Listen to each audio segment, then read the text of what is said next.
mock battle of Manila Bay. Maraming nagtataka sa atin. A lot of people wonder. Pagkat sa karamihan, mahirap intindihin.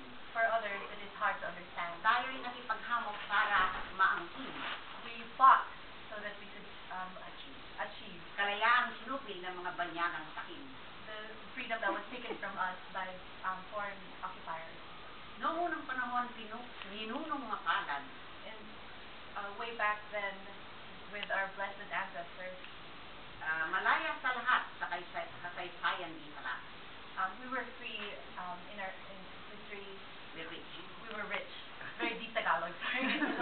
May sariling kultura, pamilya at lahat.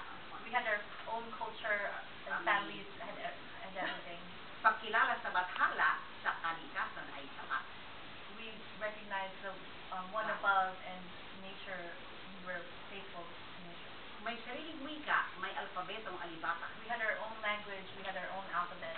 Paggalang sa magulang, lalo na sa matanda. We respected our elders. Really the old ones. Old ones. Sinusunod na batas ang kanilang mga salita. We followed their words like law.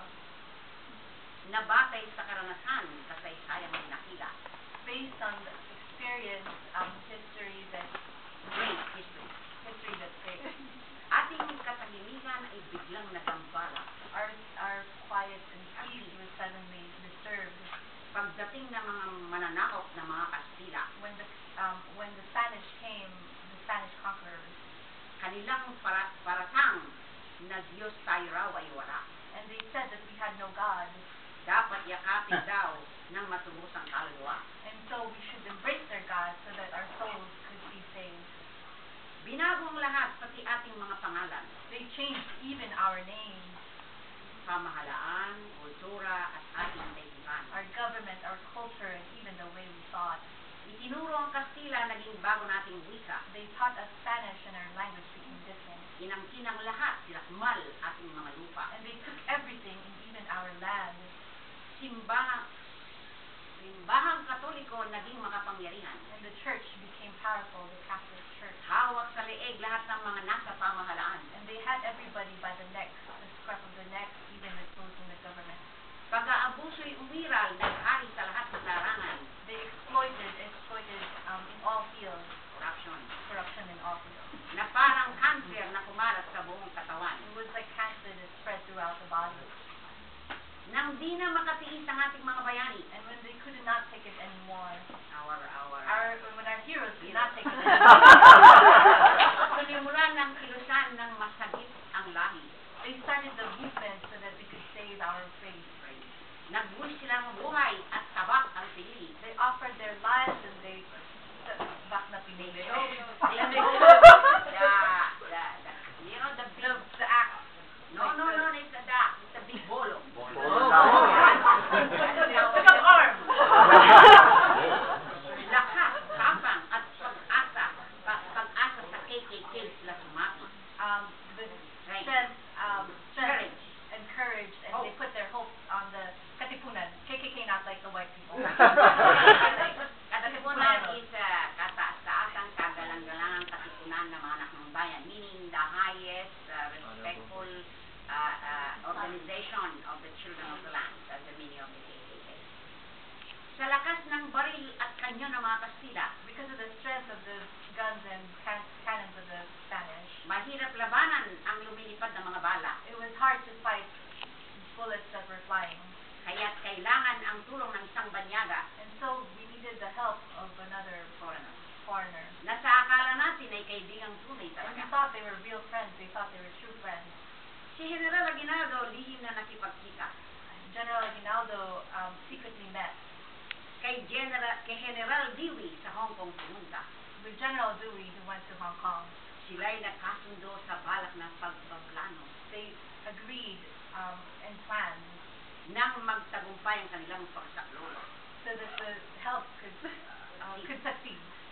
Ayon sa usapan, pagdating sa dalampasigan, According to the agreement, once you come to the beach, to the bay, uulanin ng kanyon ang Manila Bay na yan. they would bring down cannons on Manila Bay. Lalo na ang forte ng Intramuros ay nariyan. and especially because the port of Intramuros was by the bay, At nakahanda sa lupa ang mga katipunan. and the Katipuneros were ready in Ready the on the surrounding land. Sa di inaasahan, ito ba ay isang himala? Unexpectedly was this a miracle. Puting bandila, winagaway ng Kastila. The Spanish waved the white flag of surrender, Kaya ang mga Pilipino sa laki ng tuwa, and the Filipinos in their happiness and joy, handang angkinin ang kampong makuha. they're ready to take the camp, The fort. the fort. Sindak ng mga katipunan nating Pilipino. The shock of the Katipunan Pilipino katipunan. of the Filipino Katipunan. Pagpasok sa kampo, hinarang ng Amerikano. When they came to the camp, the Americans blocked them. At sa ating paniwala na kaibigang totoo, And in our belief that they were real friends, they were true friends, na taos-pusong tutupad sa kanilang that they pangako, would really stay true to their promises. dingit sa kaalaman sa lahat ng mga Pilipino. But nobody knew, the Filipinos didn't know. Sa kabilang panig, may kasaysayan sa mundo.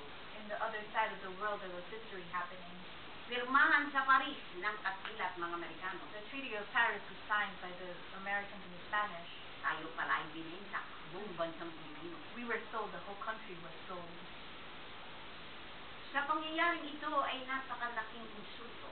This was a great insult to the Di man sinangguni, hindi tayo nirespeto. We weren't even helped, we weren't respected, we weren't consulted, we weren't respected. Ang dangal at karapatan nating mga Pilipino Our dignity, our rights, our honor, our rights sa sarili nating bayan tayo pinagkanulo. in our own country, we were betrayed. In our own land, we were betrayed. Ito ang pinakadahilan kaya tuloy nagsimula. And this is the reason why it all started. Digma ng Pilipino at ng Amerikano kanga. The start of the Philippine-American War.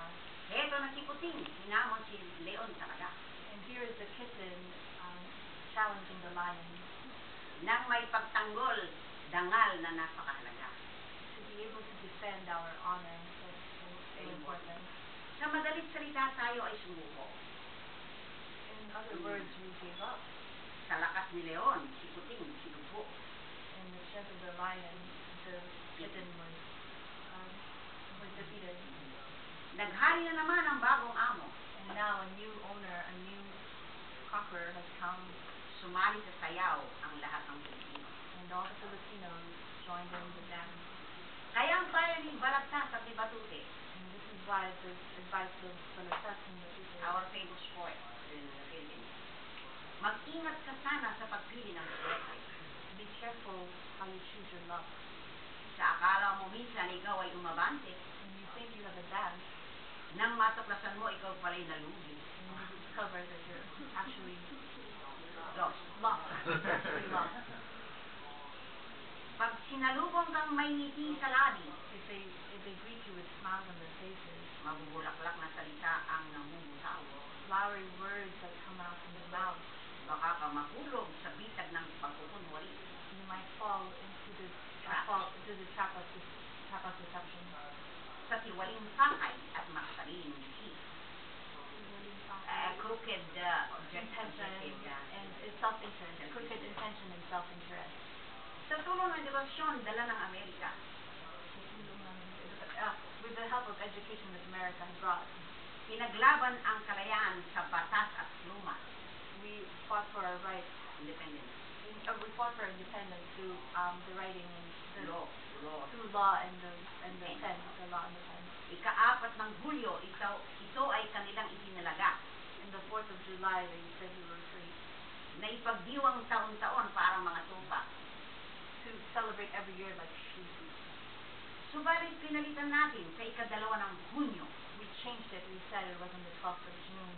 araw ng kalayaan noong panahon ni Aguinaldo. That was the day of independence in the time of Aguinaldo. Kung tutuusin, tunay bang malaya na tayo?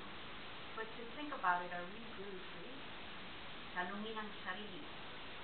Ito'y hamon ko sa iyo. Ask yourself, this is my